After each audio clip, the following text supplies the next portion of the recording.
매일 성경과 함께하는 오늘의 큐티 시간입니다.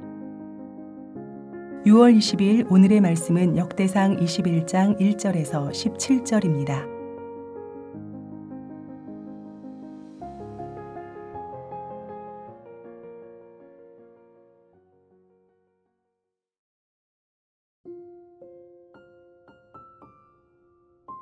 사탄이 일어나 이스라엘을 대적하고 다윗을 충동하여 이스라엘을 계수하게 하니라.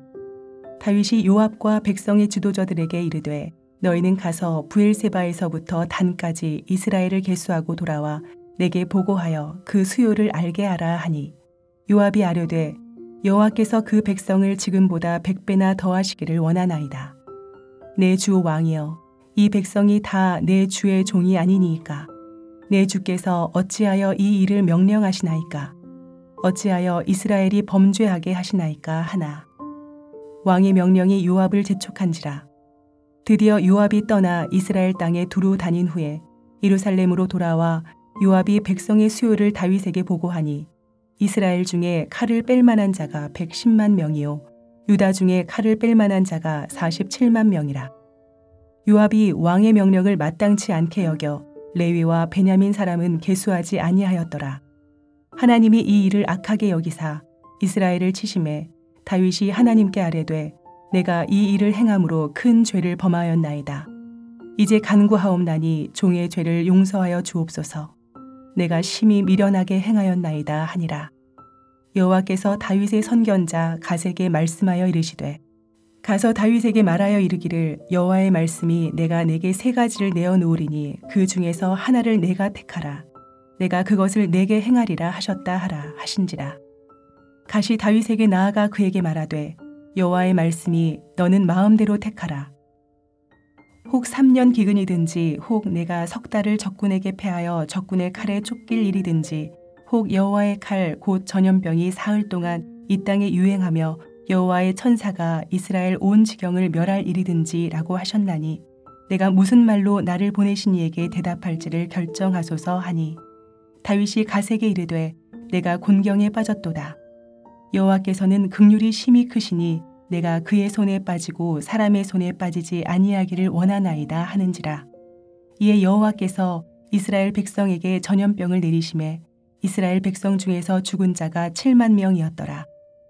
하나님이 예루살렘을 멸하러 천사를 보내셨더니 천사가 멸하려 할 때에 여호와께서 보시고 이 재앙 내림을 뉘우치사 멸하는 천사에게 이르시되 족하다 이제는 내 손을 거두라 하시니 그때 여호와의 천사가 여부스 사람 오르난의 타작마당 곁에 선지라. 다윗이 눈을 들어보매 여호와의 천사가 천지 사이에 섰고 칼을 빼어 손에 들고 예루살렘 하늘을 향하여 편지라. 다윗이 장로들과 더불어 굵은 배를 입고 얼굴을 땅에 대고 엎드려 하나님께 아뢰되 명령하여 백성을 계수하게 한 자가 내가 아니니이까 범죄하고 악을 행한 자는 곧 나이니이다. 이 양떼는 무엇을 행하였나이까? 청하건대 나의 하나님 여호와여 주의 손으로 나와 내 아버지의 집을 치시고 주의 백성에게 재앙을 내리지 마옵소서 하니라.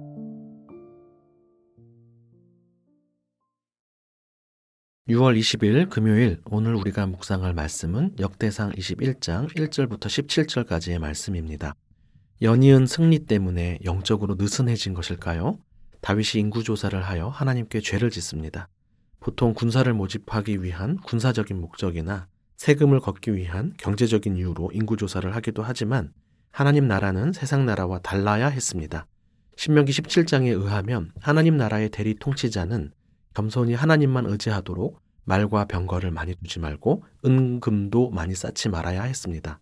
얼마 전 전쟁 승리 후 말 발의 힘줄을 끊고 전리품을 하나님께 바쳤던 모습, 그리고 나와 내 집이 무엇이기에 이렇게 큰 은혜를 베푸시느냐고 말을 잊지 못했던 모습과 대조됩니다.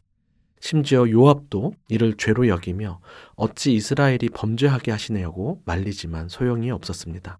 4절에 왕의 명령이 요압을 재촉한지라 라고 하는데요. 재촉하다라는 것은 강하다라는 뜻입니다. 다윗의 입장이 너무도 완강하였다는 것이죠. 1절에 사탄이 다윗을 충동했다는 말씀이 있지만 그렇다고 다윗에게 책임이 없지 않습니다.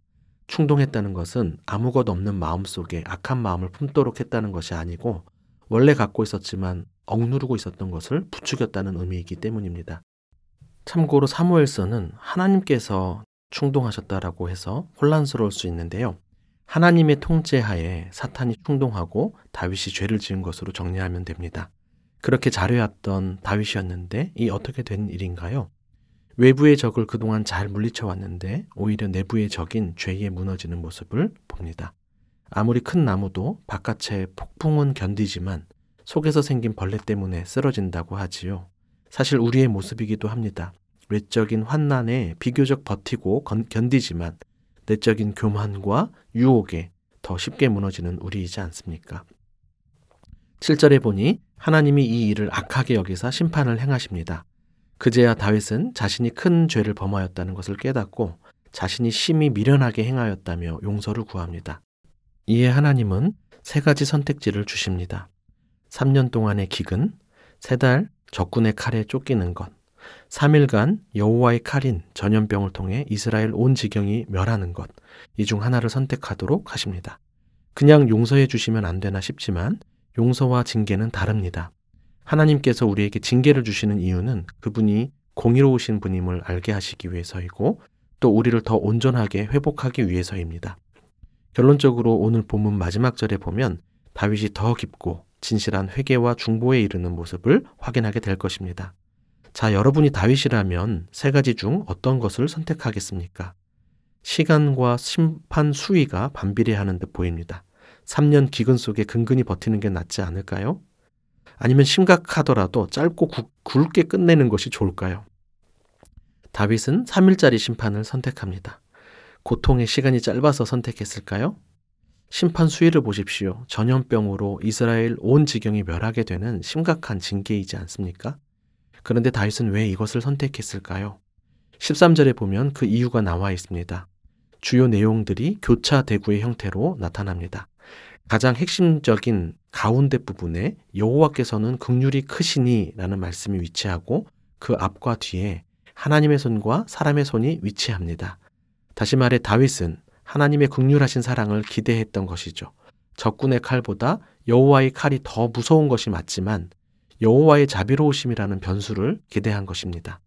과한 해석일지 모르겠지만 다시금 철저히 하나님만 바라고 의지하는 모습이 어느 정도 회복된 것 같습니다. 결국 전염병으로 인해 7만 명이 죽게 됩니다. 이게 죄의 무서움입니다.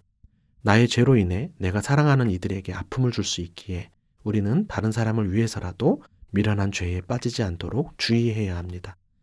이제 이스라엘의 심장부인 예루살렘을 멸할 차례가 되었습니다. 그런데 15절에 보니 천사가 멸하려 할 때에 여호와께서 보시고 이 재앙 내림을 뉘우치사 멸하는 천사에게 이르시되 족하다. 이제는 내 손을 거두라 라고 하는 장면이 나옵니다. 다윗의 예상이 맞았죠? 아니, 용서의 주권은 하나님께 있기 때문에 예상이라고 하기보다 기대라고 해야 할 것입니다. 하나님이 뉘우쳐셨다라는 표현에 오해가 없기를 바랍니다.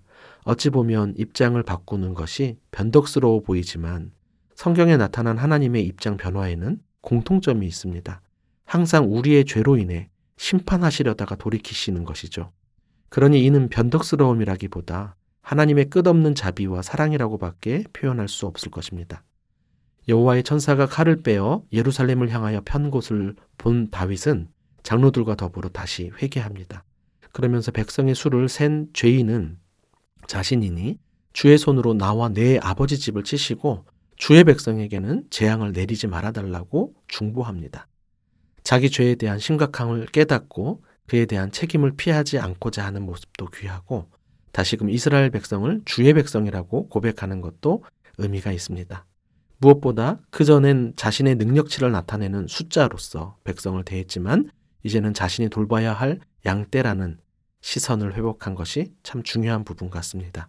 더 이상 백성들이 자신을 위해 존재하는 사람들이 아님을 깨닫습니다. 자신이 백성을 위해 존재하는 사람임을 깨달은 것이죠. 이것이 하나님 나라의 지도자, 정의로운 지도자의 모습입니다. 대한민국과 한국교회의 지도자들이 이러한 모습으로 섬길 수 있도록 기도하면 좋겠습니다. 아니, 우리가 선 모든 곳에서 자신을 위해서 이웃을 이용하지 않고 진실로 이웃을 사랑하는 자들이 되면 좋겠습니다. 역대기의 주요 주제 중 하나가 겸비와 회개입니다. 혹시 심히 미련하게 행한 죄가 있습니까? 그로 인해 사랑하는 공동체가 아파하고 있지는 않습니까? 지금이라도 늦지 않았습니다. 죄에 대한 책임감을 갖되 하나님의 긍휼을 바라보며 마음을 낮추고 진실한 회개의 자리로 나아가면 좋겠습니다. 기도하겠습니다. 징계 중에도 긍휼을 베푸시는 하나님 아버지, 그 은혜로 인해 우리가 이렇게 살고 있음을 깨닫습니다. 또한 범죄한 것은 나이고 우리인데 그 마땅한 죄값을 오직 예수 그리스도가 감당하게 하신 것도 너무도 큰 은혜임을 기억합니다. 사랑하는 자녀를 징계하시는 것도 사랑임을 깨닫고 죄를 무겁게 여기며 진실하게 회개할 수 있는 은혜도 더하여 주옵소서. 사람의 숫자를 자랑하거나 의지하거나 이용하지 않게 하시고 사랑으로 돌보며 살게 하옵소서. 예수님 이름으로 기도합니다. 아멘.